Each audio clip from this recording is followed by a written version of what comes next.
Ever felt like you're constantly running on empty because you're too busy making sure everyone else's cup is full? It's like you're the go-to person for everyone's problems, but when you look around for someone to fill your cup, it's crickets.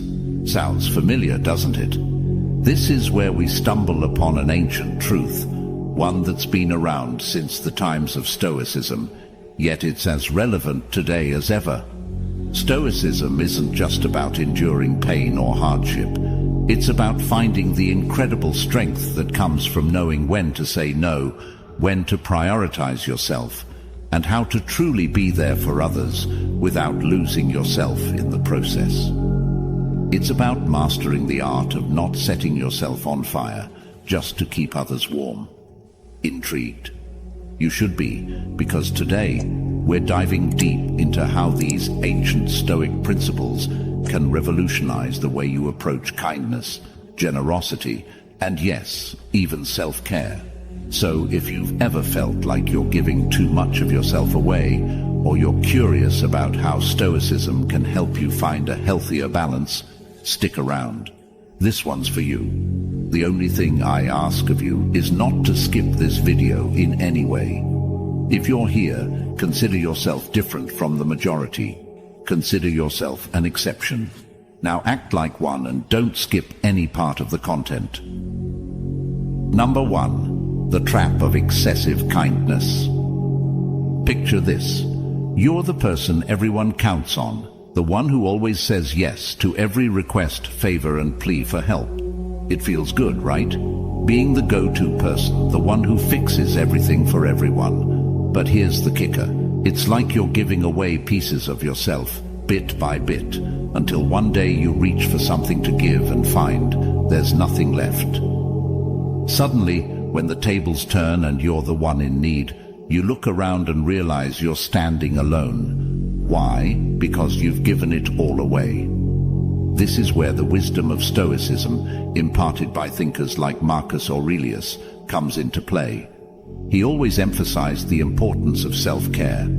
He believed that we cannot be of service to others if we are not first taking care of ourselves. He would argue that our own well-being is the foundation upon which we can build our ability to help others. Without it, everything else crumbles. Let's use the analogy of two neighbors with gardens, which beautifully illustrates this point. One neighbor diligently tends to their own garden first, ensuring it's healthy and thriving. Because their garden is well maintained, they have an abundance to share with others. The other neighbor, however, is so busy tending to everyone else's gardens that they neglect their own. Over time, their garden becomes overgrown, wilted, and unproductive. The moral of the story: it's crucial to take care of your own garden before you can effectively help others with theirs. This doesn't mean you shouldn't help others. Stoicism teaches us about balance and sustainability in our acts of kindness. It asks us to consider, is my help sustainable? Am I looking after my well-being as well? Epictetus famously said, "It's not what happens to you, but how you react to it that matters." This wisdom reminds us that we have the choice and the power to say no when necessary, to ensure that our acts of kindness are not at the expense of our own health and happiness. Plato, another luminary of Western philosophy, emphasized the importance of knowing oneself. In the context of being overly generous, knowing oneself means recognizing our limits and understanding that true help and kindness are only possible when we are in a position of strength, not depletion. And let's not forget Carl Jung, a titan of psychology, who said, "Who looks outside dreams, who looks inside awakes." This encourages us to look inward and ensure we are not dreaming away our energy on external demands at the expense of our inner well-being. Number 2. The art of giving without strings attached. The Stoics, like Seneca, Marcus Aurelius, and Epictetus, were all about the purity of action, doing the right thing for its own sake, not for some reward or recognition. Seneca, in particular, had a lot to say about generosity. He believed that true generosity doesn't look for a pat on the back. It simply gives because it's the right thing to do. He said, "We should give as we would receive, cheerfully, quickly, and without hesitation, for there is no grace in a benefit that sticks to the fingers." Imagine giving just to see the joy on someone's face, with no hidden agenda or silent tally of who owes whom. This is the heart of Stoic generosity. It's about giving from a place of abundance, abundance of spirit, not necessarily material wealth. When we give hoping for something in return, we're not really giving, we're trading. And let's be honest, life's too rich and complex to be reduced to a mere transaction. This philosophy dovetails beautifully with what Aristotle talked about regarding virtues. He believed that true virtue lies in finding joy in virtuous acts themselves, not in the external rewards they might bring. This aligns perfectly with the Stoic view on generosity. It's about finding joy in the act of giving, in the knowledge that you've made a difference, however small, in someone else's life. Plato emphasized the importance of acting according to our highest ideals, regardless of the outcome. This approach to generosity means giving because it aligns with who we aspire to be, not because we're expecting a return. It's about being true to our ideals, about embodying the virtues we value most. And then there's the psychological angle, beautifully articulated by Carl Jung, who spoke about the shadow and the persona, the parts of ourselves we show to the world and those we keep hidden. Jung's work encourages us to integrate all parts of ourselves, which includes acknowledging the joy we find in giving without expectation. It's a profound act of self-integration and authenticity. Epictetus reminds us that we control our intentions and actions, but not their outcomes. So, when we give, we do it from a place of control, choosing to be generous, choosing to offer kindness without a thought for what might come back to us. This is empowering. It shifts our focus from what the world owes us to what we can contribute to the world. So here's the thing. Giving without expecting anything back is not just noble, it's liberating. It frees us from the disappointment of unmet expectations and the bitterness of feeling used. It keeps our spirit of generosity alive and well, enriching our lives and the lives of those around us. This doesn't drain us. It fills us up with the deep, enduring joy of having made a positive difference, no matter how small. Number 3, the necessity of setting boundaries. In today's always-on, always-connected world, it feels like everyone wants a piece of us. Our time, our energy, our attention. It can get overwhelming. Stoicism, with its emphasis on personal virtue and inner peace, teaches us the vital importance of saying no. But let's be clear, this isn't about turning our backs on those in need. It's about safeguarding our own well-being so we can truly be of service to others. Consider the poignant story of a mother who, out of love and care, did everything for her daughter. While this might sound like the epitome of parental love, it had unintended consequences. The daughter never learned to navigate the world on her own. It was only after the mother's passing that the daughter was forced to stand on her own feet. This story, though simple, illustrates a profound truth. Excessive help can stunt personal growth. It's a reminder from the Stoics that fostering independence in others is crucial. By setting boundaries, we're not being cold or uncaring. Rather, we're encouraging those we care about to find their own strength and resilience. Marcus Aurelius spoke volumes about the importance of self-discipline and the wisdom of understanding what is within our control. Applying his teachings to the concept of boundaries means recognizing that while we can offer support, we can't live others' lives for them. It's about striking a balance between assistance and enabling. ensuring our help is truly beneficial and not a crutch that prevents personal development. Seneca believed in the value of self-sufficiency and warned against the pitfalls of dependency. By setting boundaries, we teach others to rely on their inner resources, just as Seneca taught that true happiness comes from within, not from external circumstances or the actions of others. Aristotle's concept of the golden mean, finding the virtuous middle ground between two extremes, applies here as well. In the context of setting boundaries, it's about balancing our desire to be helpful with the need to maintain our own health and happiness. It's a form of practical wisdom, or phronesis, that guides us to make decisions that are good both for us and for those we interact with. Plato's emphasis on the well-ordered soul, one that harmonizes the parts of the self, can be seen in the act of setting boundaries. By defining what we will and will not accept, we're creating internal order, ensuring that our rational, spirited, and appetitive aspects are in alignment. This harmony within ourselves enables us to interact with the world in a more balanced and effective way. Carl Jung, from the perspective of depth psychology, might suggest that setting boundaries is an essential part of individuation, the process of becoming fully oneself.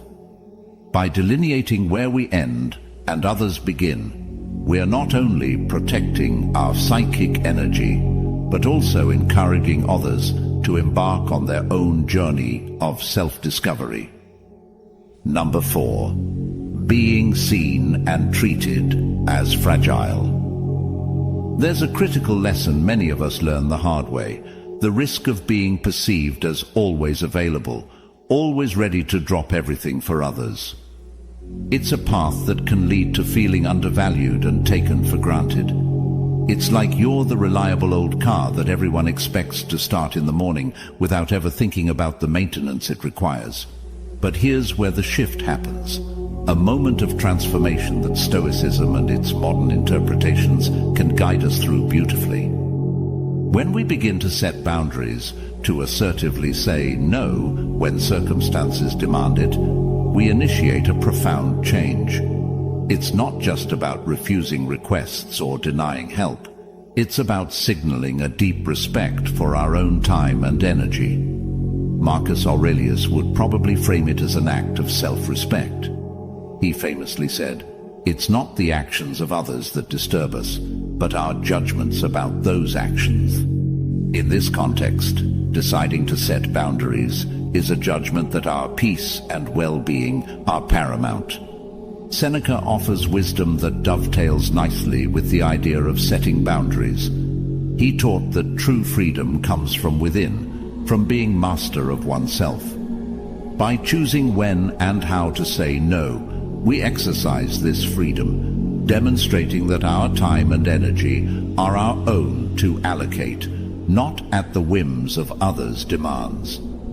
Epictetus would likely remind us that we cannot control how others perceive our actions, but we can control our actions themselves. Setting boundaries is an exercise in focusing on what's within our control, our own actions and responses. Plato might view the act of setting boundaries through the lens of his theory of forms, where the ideal form of helpfulness doesn't equate to limitless availability. Instead, it's about offering help in a way that is sustainable and respects the helper's integrity and well-being. Carl Jung, from the perspective of analytical psychology, might suggest that setting boundaries is crucial for individuation, the process of becoming fully oneself. By marking out our limits, we define who we are in relation to others, which is essential for psychological health and personal development. So, when we start to set boundaries, it's a declaration of our worth. It's telling the world, I value my time and energy, and you should too. This act doesn't make us less helpful or caring. On the contrary, it allows us to offer help when it truly matters, without resentment or exhaustion clouding our intentions. It's about being respected, not just needed. This transformation isn't just liberating for us, It subtly teaches others to respect our time and energy as well. It's a lesson in mutual respect, a two-way street where our boundaries teach others how to interact with us in a way that honors our contributions and our limits. Remember that setting boundaries is not a sign of weakness or selfishness. It's a powerful statement of self-respect and an essential step towards healthy, balanced relationships. By valuing our own time and energy, we teach others to value them too. This shift not only enhances our sense of self-worth, but also deepens the respect we receive from those around us. Let's carry this wisdom forward, embracing the strength that comes from knowing and asserting our worth. So, after wandering through the rich landscapes of Stoicism and exploring the nuances of kindness, boundaries, and self-care, what's the essence that we're left to hold? It's a profound realization, really, one that reshapes not just our actions, but our very approach to life. Stoicism, with its ancient roots and timeless wisdom, isn't a call to retreat from the world or to harden our hearts against the needs of others. Far from it. It's an invitation to engage with the world more deeply, more wisely, with a clear understanding of our own boundaries and a steadfast commitment to our inner peace. This philosophy teaches us a balance that's rare and precious in today's fast-paced, often demanding world. It shows us that true generosity isn't about giving until we're depleted. It's about giving in a way that enriches both the giver and the receiver.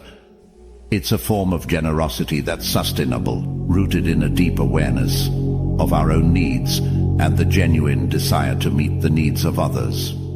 Living a Stoic life means navigating the delicate dance between caring for others and caring for ourselves.